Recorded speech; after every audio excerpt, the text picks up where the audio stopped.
વાત કરીએ સુરતની તો સુરત મહાનગરપાલિકાના અધિકારીઓ એસીબીના હાથે ઝડપાઈ ગયા કે જ્યાં તેઓનો જે સિલસિલો હજુ પણ યથાવત જોવા મળી રહ્યો છે ત્યારે મ્યુનિસિપલ કમિશનરનો કોઈ પણ ભાગ અધિકારી ઉપર જોવા મળી રહ્યો નથી કે જ્યાં કમિશનરની જાણે કોઈ પણ પ્રકારની ઢાક ના હોય એ રીતે બેફામ બનીને ઉઘરાણી અને તોડપાણી કરતા અધિકારીઓ ઝડપાઈ રહ્યા છે ત્યારે આજે ઉધના સાઉથ ઝોન એમાં જે આકારણી વિભાગના બે ક્લાર્કને એસીબીએ 35,000ની લાંચ લેતા ઝડપી પડ્યા છે ત્યારે કર્મચારીઓને ગેરકાયદેસર અને કાયદેસર કામ કરાવવાના પૈસા તો આપવા જ પડે છે ત્યારે એ પ્રકારની છબી સુરત કોર્પોરેશનની બની રહી છે ત્યારે જે રિકવરેશન જે કાર્યવાહી કરવાના હતા રિક્રિએશનની જે કાર્યવાહી હતી અને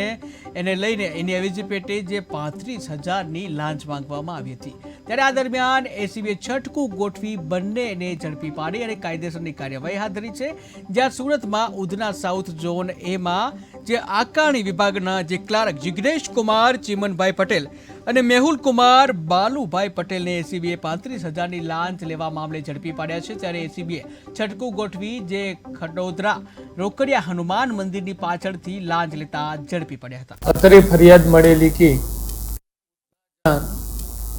મહાનગરપાલિકા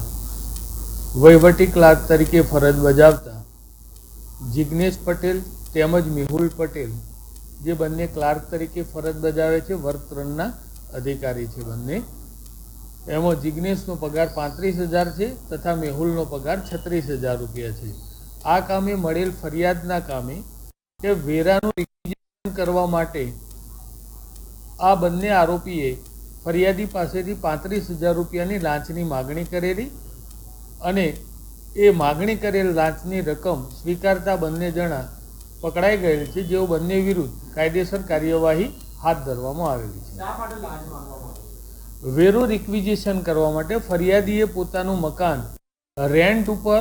નહીં બતાવવાનું જે કારણે એમનો જે વેરો છે એનું બિલ ઓછું આવે એ માટે થઈ અને વેરા રિક્વિઝિશન માટે આપણે